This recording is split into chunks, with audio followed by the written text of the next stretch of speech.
దేవుని బిడ్డలారా, మనం చూస్తున్నాం కదండి, ఇప్పుడు శక్తి లేని మనిషి ఏమీ చేయలేడు.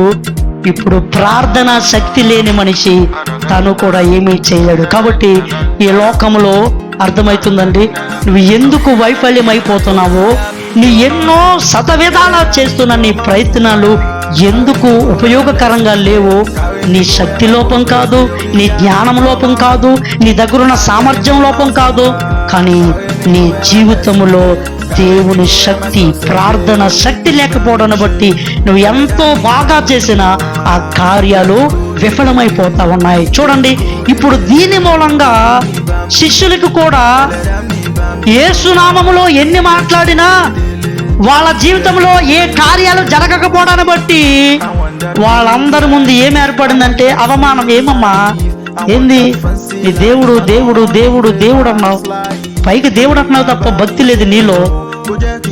దేవుడు దేవుడు దేవుడు అంటున్నావు, ఏది దేవుని కార్యం ఏది